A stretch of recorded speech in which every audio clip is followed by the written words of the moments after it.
Well, here we are with another episode of Aggie Athletics with me, your host, Mike Streitz, and our producer, Neil Abbott. Probably the best new comedy duo in America. Rivals Abbott and Costello, Martin and Lewis, and who are some modern-day ones? I don't know. Duos? I don't know. Okay, well, hey, we're the third. Streitz and Abbott. Streitz and Abbott. Yep, there we go. All right.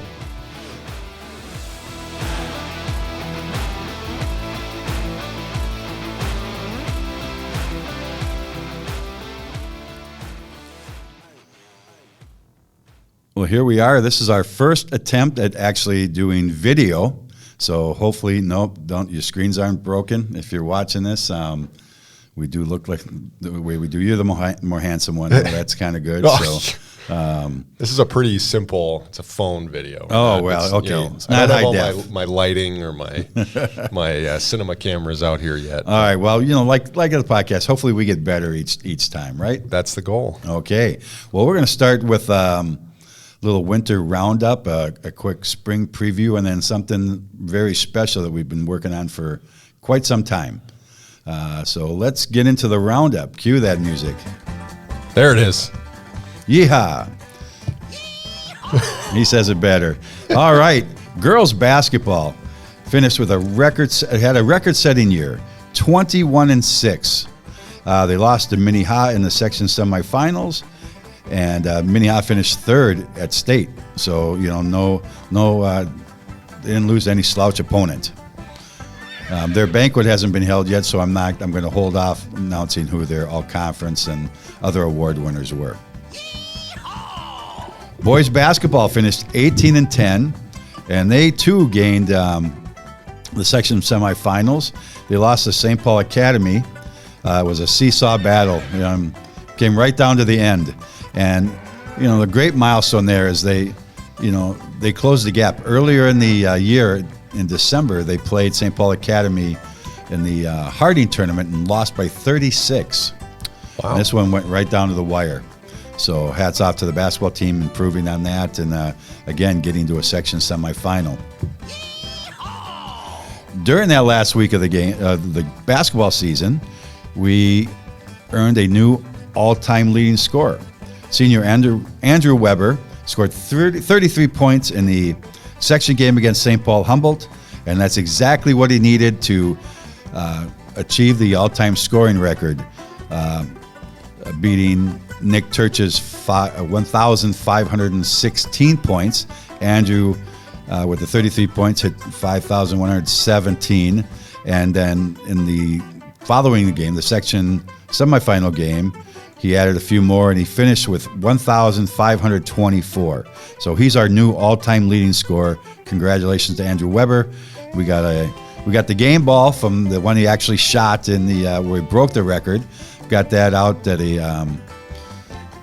some handyman who's going to paint it all up for us, and it'll be a great keepsake for him. So congratulations, Andrew. I didn't know that would cut the music. I'll get the theme music going again. But yeah, that's. Okay. Well, there you go. All right, one more roundup thing.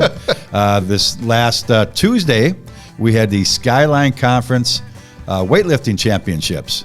And the Aggies and Concordia Academy had the most people turn out. I think they each had about 40-some. And the Aggies finished second. Concordia Academy won the event. But the Aggies finished second.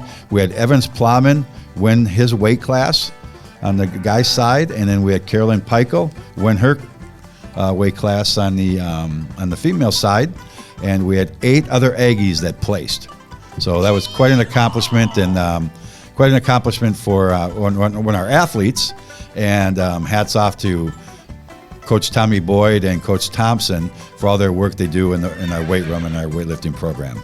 So Aggie Strength, as we call it, Aggie Strong. That's it for the roundup.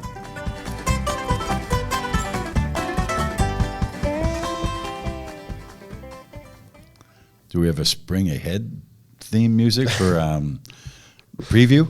So we're going to quickly mention spring sports are off and running. So we'll start with track, right? All right. Track is actually going to open up the season. Well, they would have opened up the season by the time this podcast goes out. Friday, the 22nd, they're going to run an indoor meet at St. Michael Albertville. So hopefully they'll be coming back talking about the results.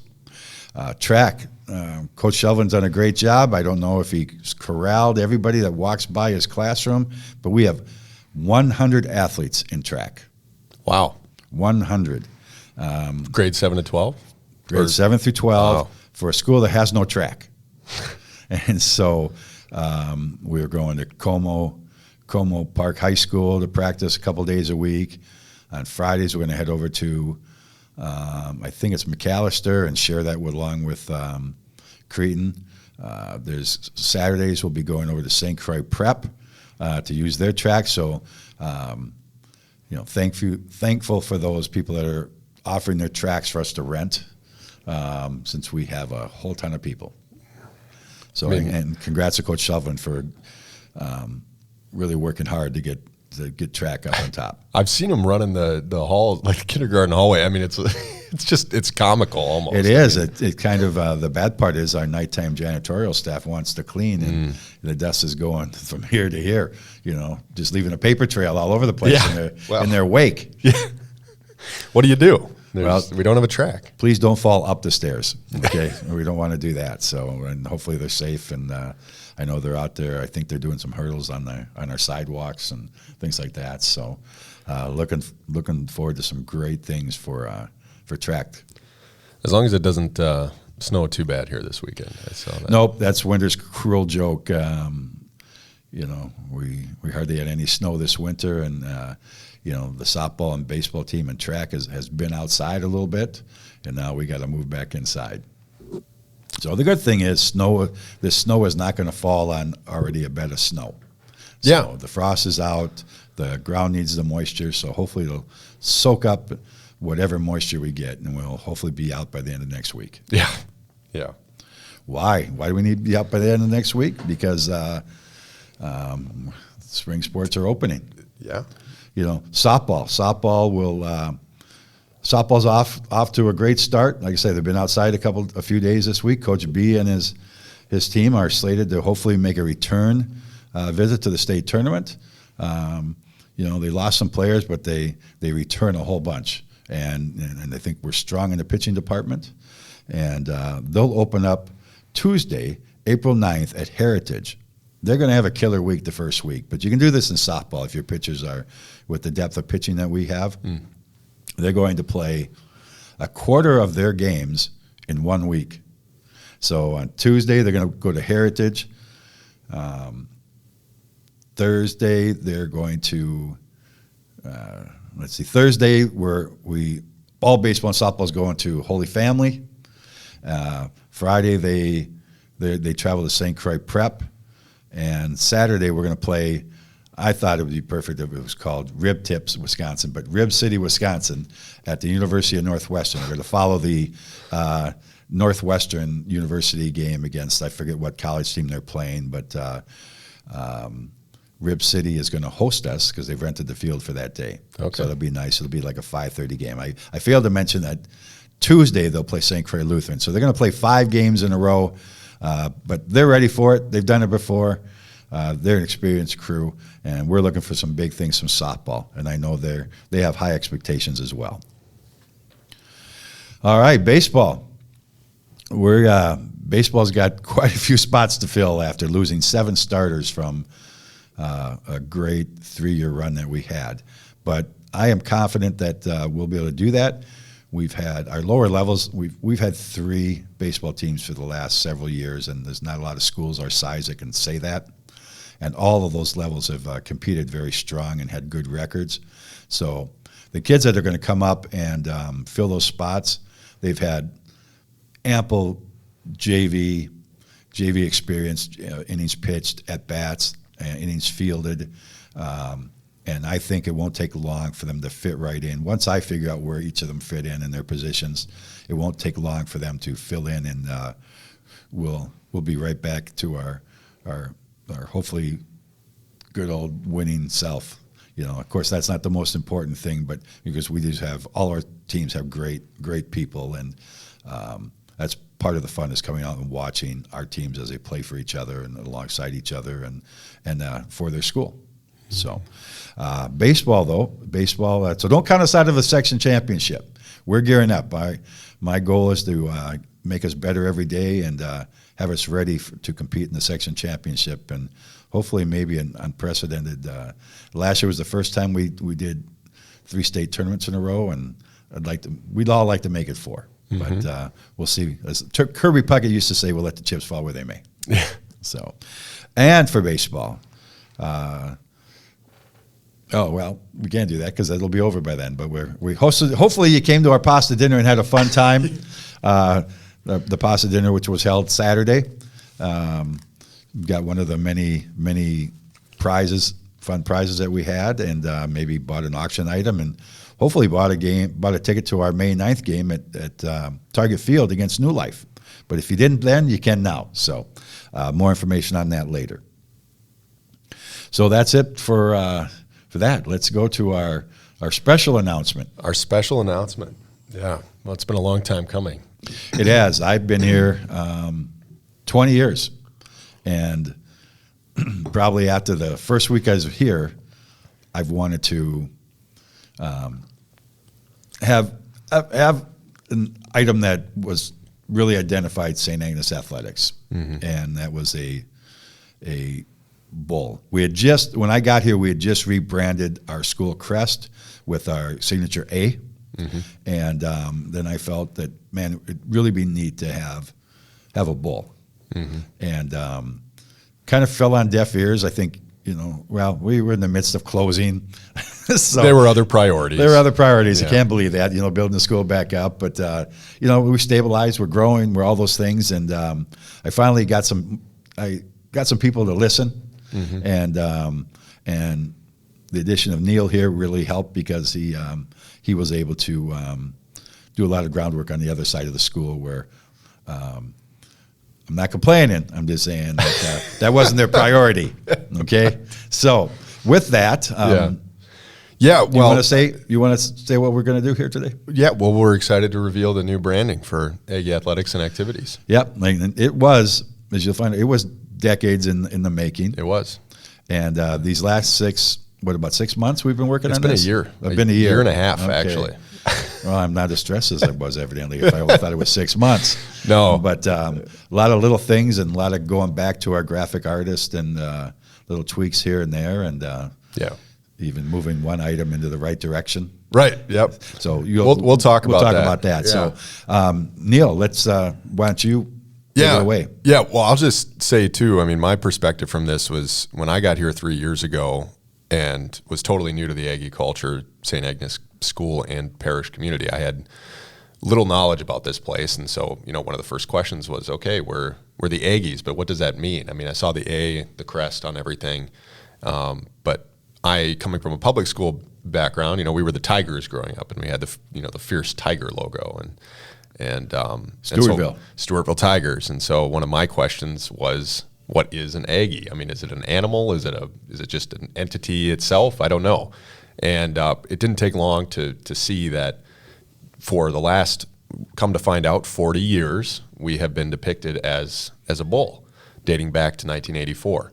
And so at that point, it became clear to me that that we needed to formalize some kind of branding for our athletics and activities, because for the last, probably, well, as you said, 15, 20 years since going with the A, that's kind of been what we've used primarily. We had a secondary logo with the silhouette of a bull, but never the bull primarily depicted. And I just thought, as our school culture continues to grow, and especially amongst the students and the faculty, and we keep seeing their desire on various T-shirts and merchandise and things to have the bull as part of our tradition, then we might as well have an actual version of it that represents us. That's kind of when the dynamic duo of Streitz and Abbott and Streitz kind of was formed. And yes, we both talked about how we needed some consistency in that. Mm-hmm. And so, well, you have examples of going out to ball games and events, and people see the A, and they don't know what that is. And it's gonna and to be fair, it's gonna take time for the bull to to really be recognized as St. Agnes too again. Yeah, I go to Twins games, and people go, "Oh, you're an Angels fan?" Coach Thompson and I one time went out to the racetrack at Canterbury, and we went down to see the horses, and the track announcer, who was Paul Allen, the Vikings announcer, comes over. He's loose. He comes over, and instead of talking about the horse, he comes over. Hey, I'm an Athletics. I'm an Angels fan too. I said it's not an Angels hat. So anyway, these are all things why I wanted us to have some other identified mark branding for Aggie Athletics, right? And St. Agnes. And we should say too, we need to make very clear the A isn't going anywhere. No, that's still our signature thing. It's our signature thing. It's synonymous with the school. I think it's a great bridge between our crest and our athletics and activities. It's the same A. But again, looking back over 40 years of history, as we're going to do right now, it just was so clear that this has been another way in which our Aggies are represented and represent themselves, is with this image of a bull, not a necessarily terrifying bull. Nope, we had to tweak him. No ring in his nose. No ring, no smoke coming out of the nostrils. We have a couple little versions, and one is very athletic looking. Mm-hmm. So let's be cool. Let's go back through 40 years here, all quick. Right. And this was another reason we wanted to do the video version, is because if you're listening to this on your podcast app, you're not going to be able to see some of the references and things that we're talking about. We'll try and describe them, but it might be a good time to switch over to YouTube if you want to see visual evidence of the history of the bull.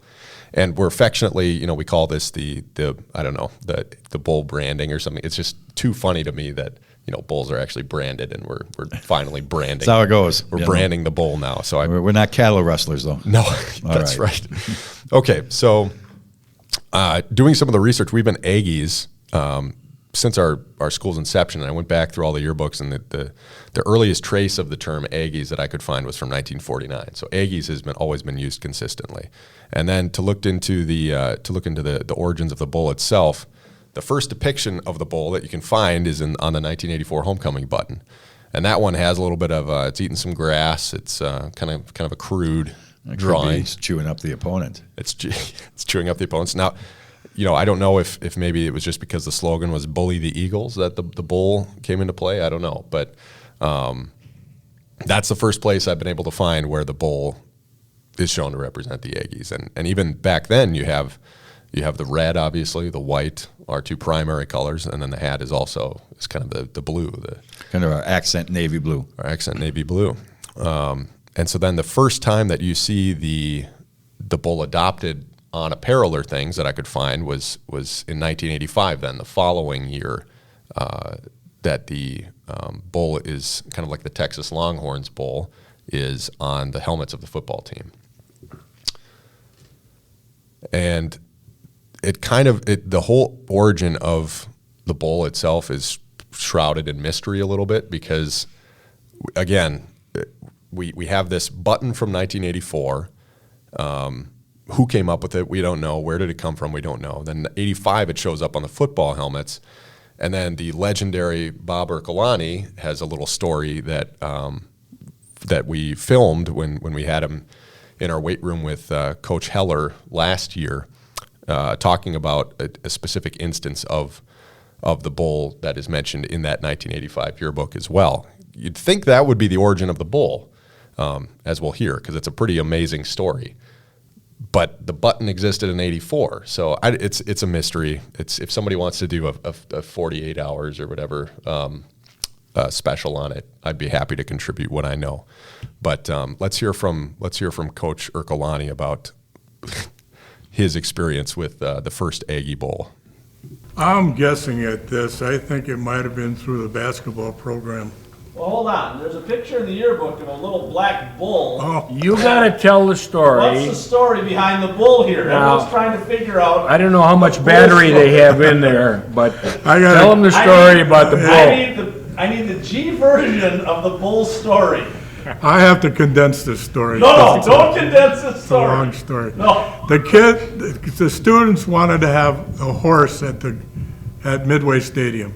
I checked For a football game? for a homecoming. Okay. For a football game. Bob Klepperch, the guy that ran it was Bob Yeah, Klepperch, good right? guy. You can't have a horse out here. It'll knock the sprinklers over. I said, well, how about a baby bull? He said, sure. So Bill Pepper was from Zumbrota, Minnesota. A lot of his friends were farm kids growing up. He said, we'll go down to Zumbrota. A good friend of mine has a farm. He's got a baby bull. So at the time, I had a little Pinto station wagon. So the Pinto station wagon was like a phone booth. You knocked it down and put 4 wheels on it, and 2 300-pound guys in the front going down. We go down, we go to the farm, we load the baby bull in the car, we're starting back, and for some reason the baby bull missed his mama. So it started bucking her all over the place and doing this and ramming the front of the car.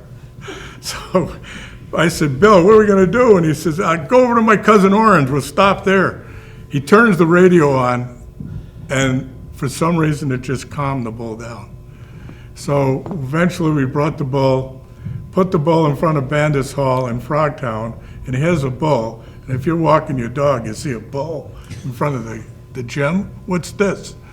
So we eventually took it, the student council got a hold of the bull, took the bull to the game. We played the game, and then eventually took the bull back in my little station wagon to Zumbrota, Minnesota.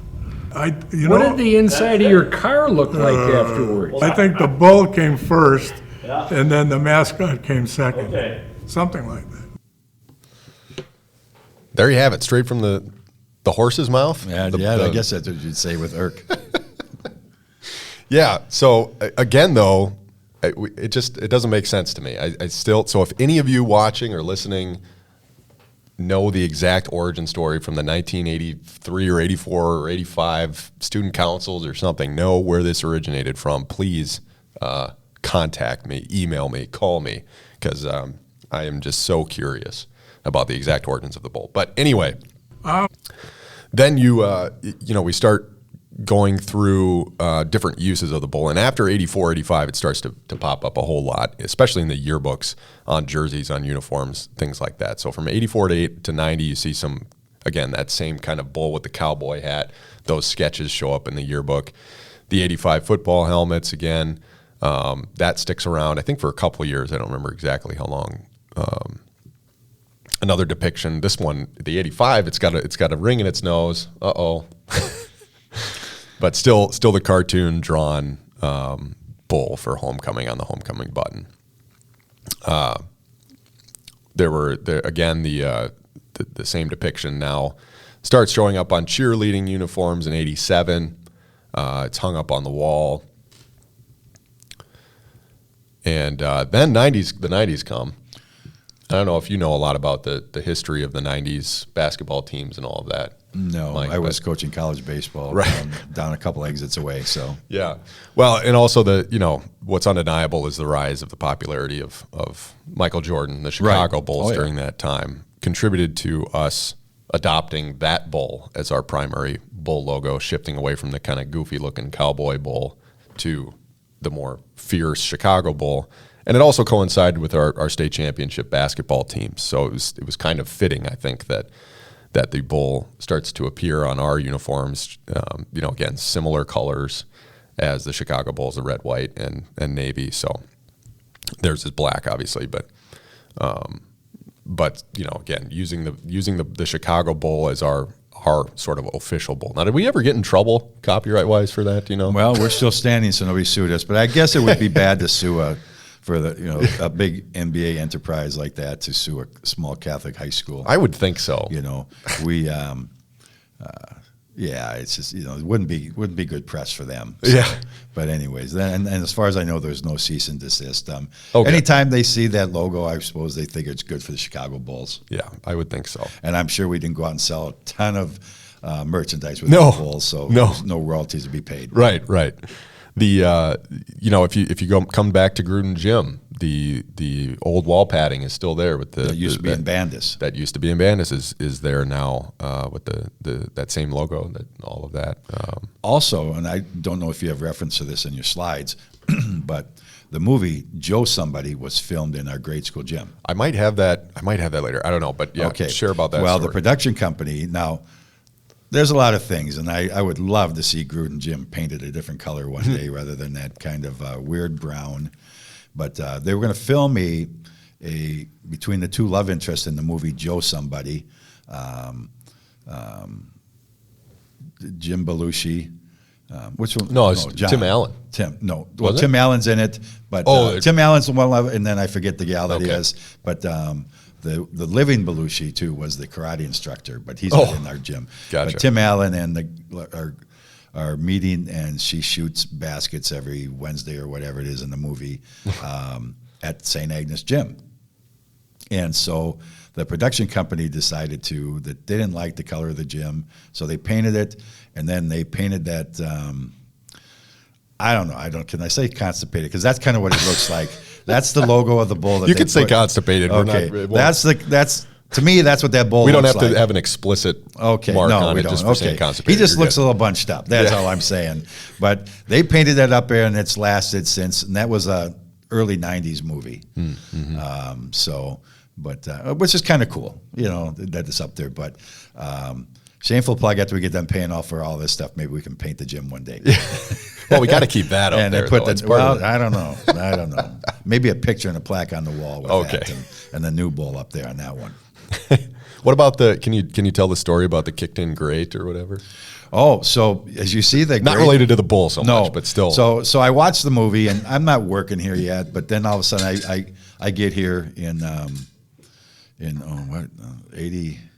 85. I get here in 85, and I said, I just watched the movie Joe Somebody, and that grate was, so that lower left vent was at an angle. When I got her in 85. No, I got her in 2005. Holy smokes. See, that's what happens when I've been here 20 years, and it seems like 45. You were here in 85. You know the origins. Where did it come from? I do know. So the grate was crooked. You could see space on either side of it. And I said, I went to Jim Moorhead because I went and looked up the movie, and I took a picture. I said, come to the grade school gym with me. I said, this movie was made in 90-something, and that grate is still in the same position, off-kiltered, not flush against the wall, as it was in that movie. So he got a hold of our maintenance, and we changed it right away that day. Amazing. Yeah, well, that just means I watched too much and pay too much attention to some of the movies, but I just thought that odd. But that was something that lasted a long time. This is what I love so much about St. Agnes is just there's so much rich history and tradition and little stories of people and memories here. There's places I haven't even seen yet. Every year I find more nooks and crannies that I didn't know existed in between the two buildings. Right. Or three buildings, kind of really. So which is kind of cool. It's a new day. Every day is a new adventure. Yeah. So we're picking it up in the 90s, 85. Yep. So we got some yearbook references here for those of you watching, 85 to present of various depictions of the bull. Now this one on the right here is the one that's before our weight room really took off. Pretty scrawny little thing. Yeah. But all kinds of different depictions. I mean, it's again, this comes back to another reason for this is consistency. So that from here on out, we've got a consistent look for our bull. It's not jumping between the Texas Longhorns and the Chicago Bull. We have a bull.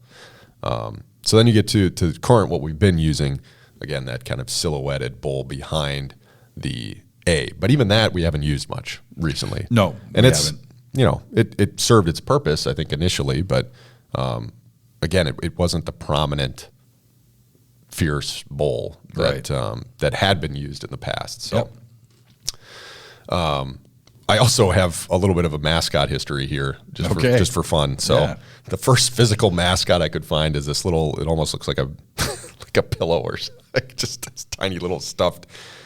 I don't even know if you would call that a bull. It looks more like a pig to me. Well, they probably won them at the state fair. That could be done or corralled it away from 86 the farm section. Yeah. There, 86 is the first physical mascot of the bull that I could find. All right. 91. Now, this is my favorite, personally.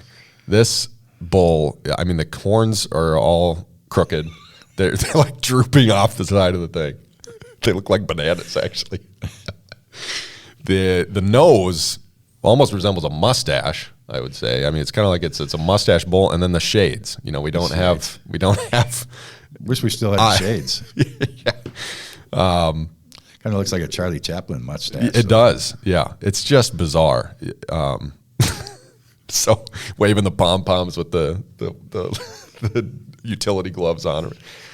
But hey, humble beginnings. I'm guessing that bowl was probably brown too. Oh, it could have been. I don't know.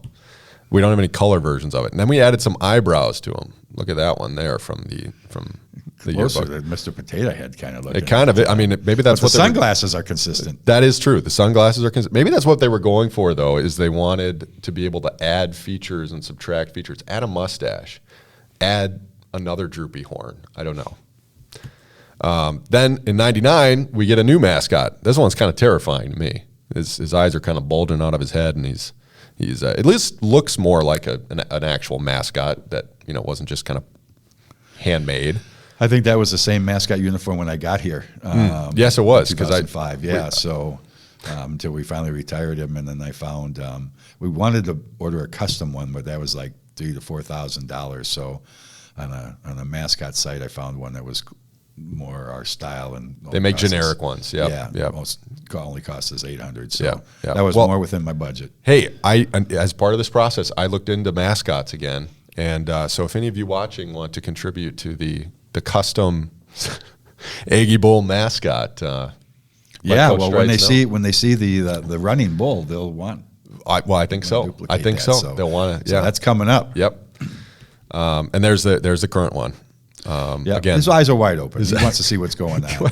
His tongue's kind of derping out of his mouth. He actually looks through the poor guy inside the mascot uniform has to look through those nose holes.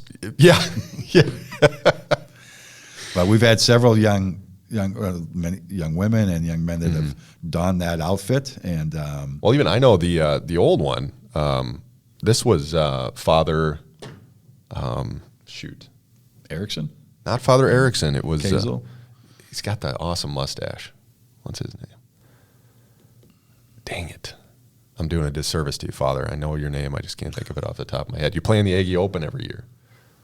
Oh, yeah. What? Isn't he over at Lumen Christi now? Maybe or oh man, what is his name? I might need to put it on. We'll just blurt it out when it comes back to us. It'll come back. But anyway, I know he was the mascot at one point. Yeah, I was sitting there. Jerry Lockwitzer had told me that Father was the. All right. Well, I can see it. I can see it because the outfits he wears at the Aggie Open, they're amazing. You can see him coming. Yeah. I was at a Champions Club baseball game, and here comes Father, and we'll think of it again. But here he comes. Hagen? Father Hagen. Hagen. Hagen. Is that right? Hagen. Yeah. Okay. But anyways, he comes waltzing through the Champions Club on his way out to the seats, and he's got a Major League Baseball umpire uniform on. What?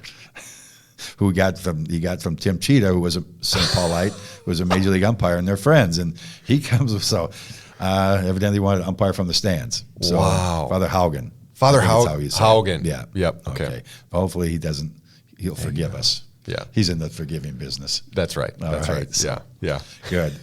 Father Dan, I believe. Okay. So, now we're kind of past this. I also compiled a bunch of other Aggies and what they look like, but that's not really important to what we're talking about today. Right. So, looking back, that's same thing. That's 40 years of history with this bowl here, and so again, it was undeniable that it's been a part of our student culture. It hasn't gone away. There's something here, and so that's what led us to now this exciting moment in our school history where we get to show off the new bowl. So I think as part of this, I have the video too.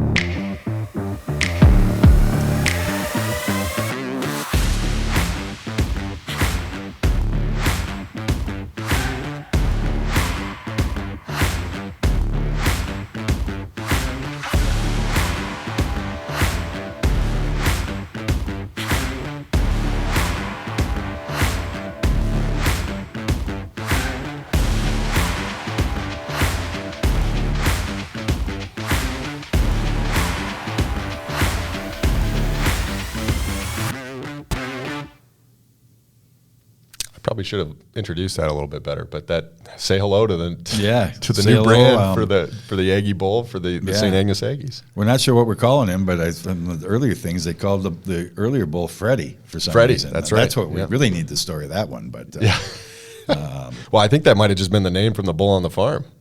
That probably was, because right now we kind of refer to him as Aggie the Bull. The Aggie Bowl, Aggie the Bull. The Aggie Bowl. So yeah. But so again, this is where we start from, and this is where we're at now.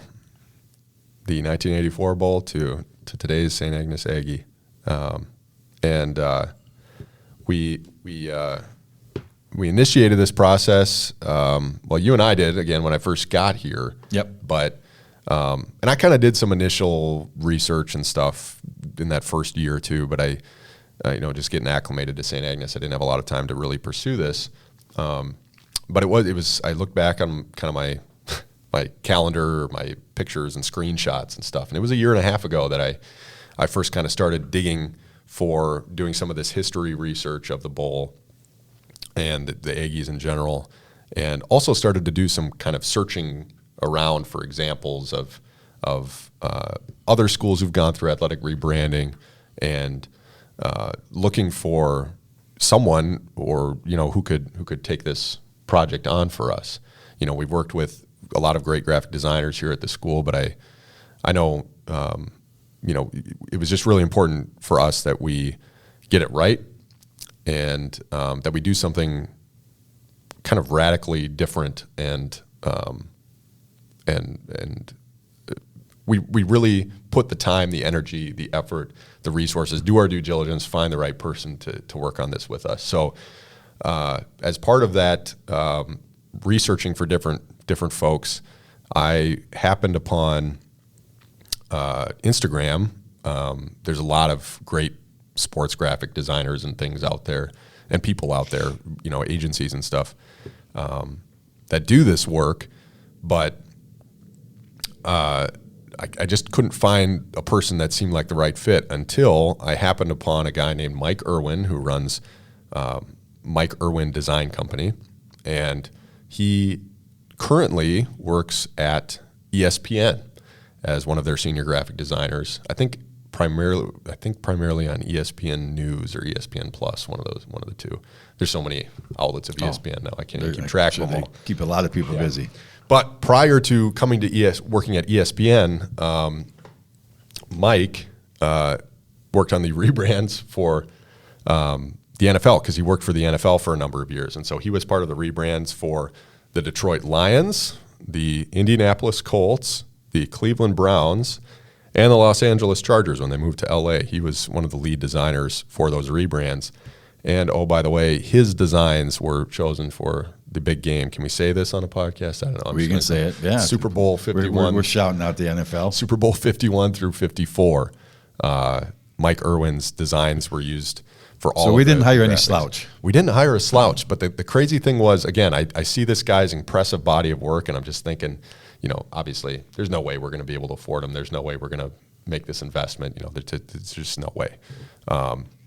Or that he would even be interested in working with us. But I saw in his bio on Instagram that he had a couple of scripture verses, and I thought, okay, Lord, that might be the way we can this might be a connection here. He shares our faith, and so I reached out to him via his website, and I think it was 2 days later, and he emailed me back and said, I'd love to help you with this, love to work on this project with you.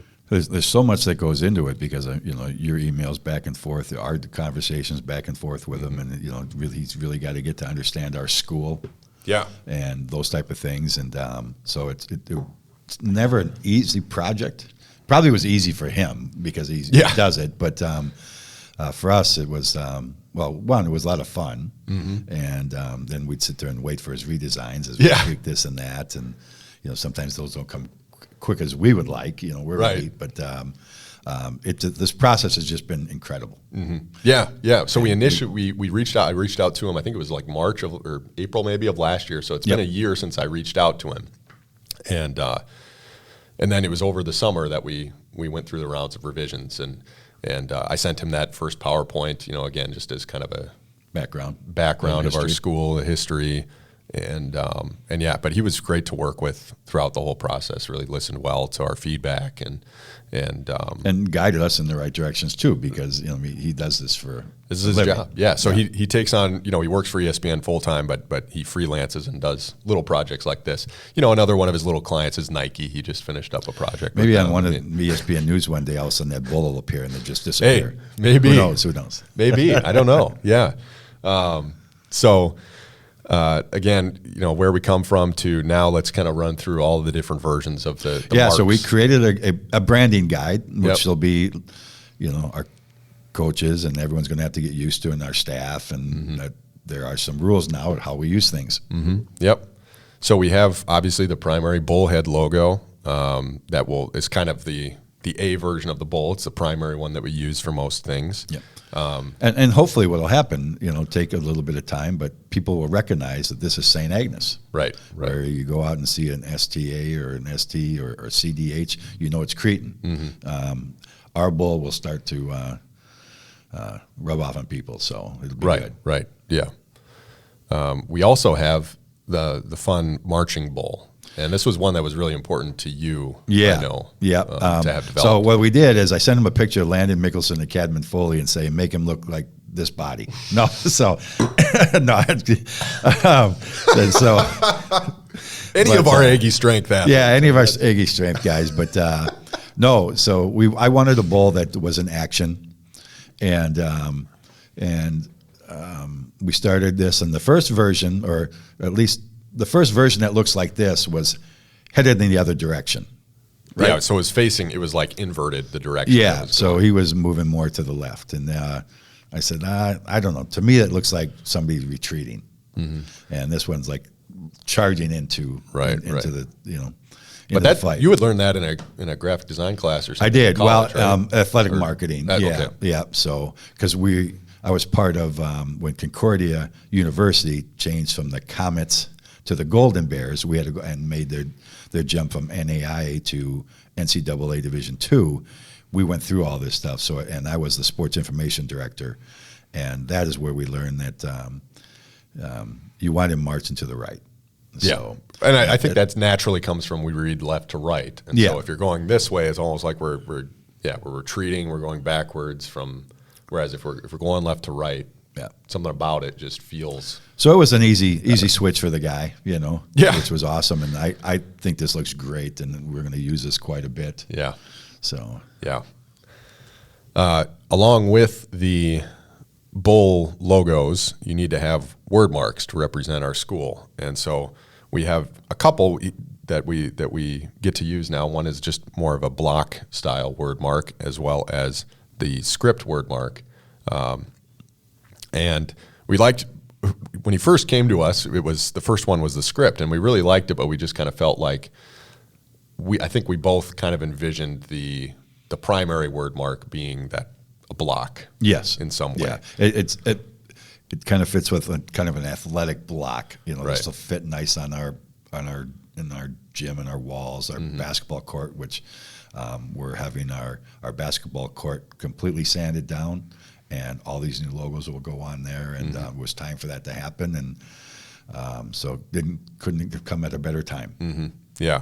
But we really liked the script version, and so we asked him, is there a way it could be used as an alternate word mark for us, on apparel and on other uniforms, wherever we want to use it, because we really liked it too. It's very vintage feeling, I think, but it's also unique. And one of the questions I have for him, hopefully I can get in touch with him again here sometime soon, is what was the inspiration for both the sort of like brush stroke feel of it, as well as it's unique in that the characters, the letters are not connected. A lot of the script word marks that teams have, all the letters flow together like cursive, So I'm just I'm curious about those design choices that he made.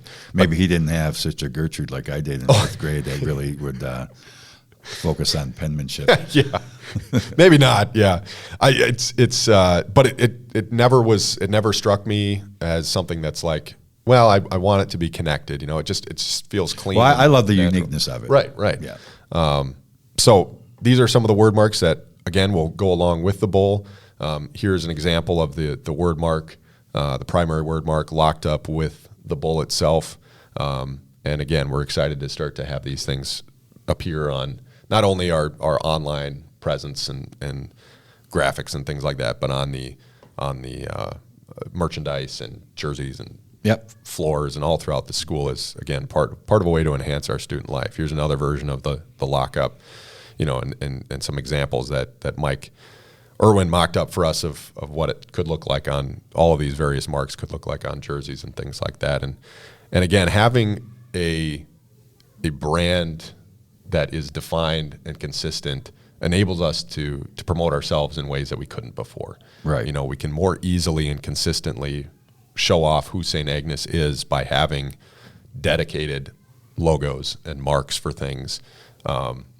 We can individualize it for sports and have them look consistent so that we don't have a logo for every single team, and we're not confusing people about who we are because they see 15 logos, one for every sport. We can have it all look consistent and just help, again, to as people keep hearing about St. Agnes and everything great that's going on here, not only in terms of what's happening in our school building and in our parish, but also in the ways that our students and our community represent themselves at athletic events and activities and things.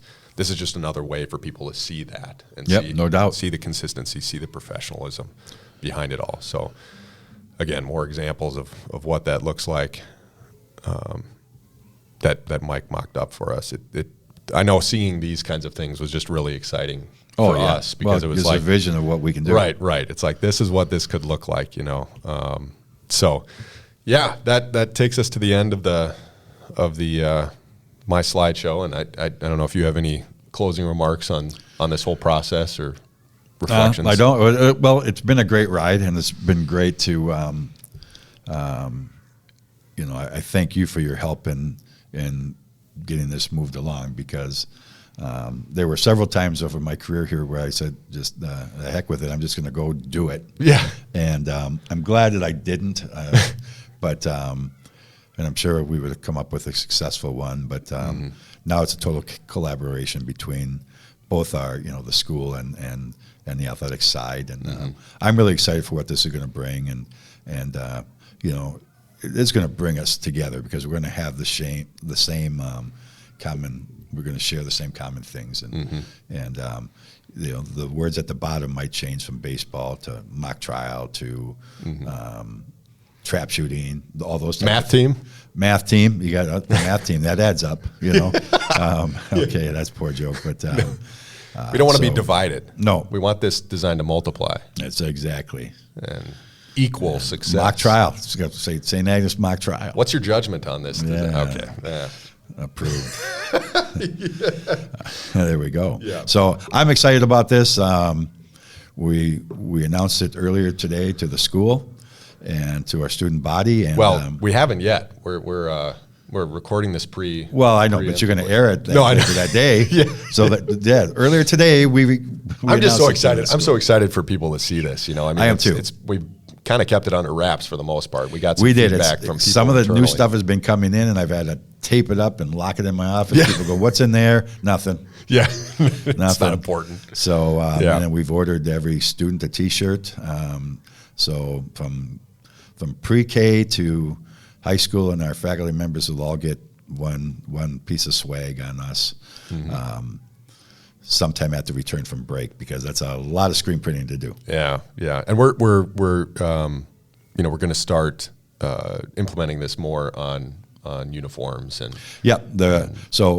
there'll be some apparel items that teams have ordered that they don't know it's actually going to have the new logo on it that are arriving like the first week of April. But the first uniforms that'll have this on there will be boys and girls soccer. They're the first ones in line to get new uniforms. So we're not going to change all the uniforms right away. We're going to wait till their current uniforms expire or retire, and then they'll get the new versions of our word marks and our bulls. So. Great. Yeah. Can't break the bank in 1 year. This, it's just amazing.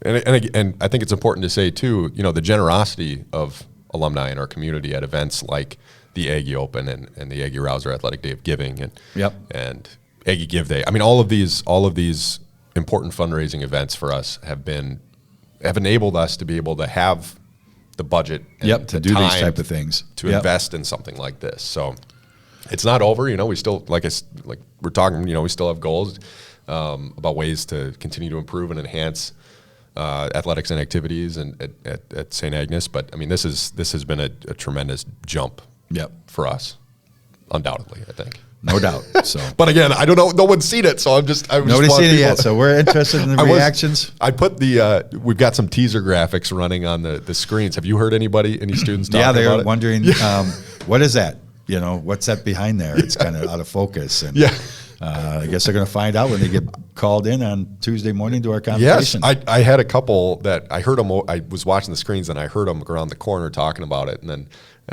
one of them came up to me and said, "Mr. Abbott, do you know what this is? It's kind of scary. Like, what is happening on this day?" I'm like, "You can be excited about it. You don't have to be worried."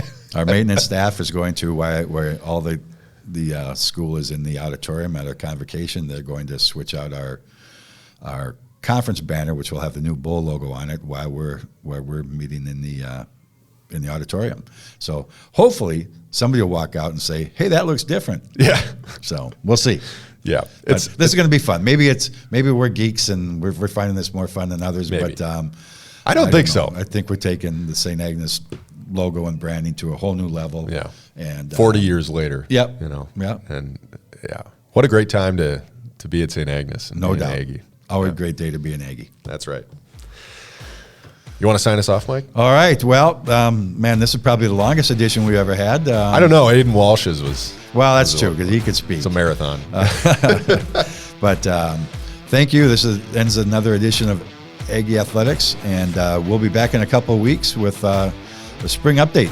Sounds great. Thanks, Neal.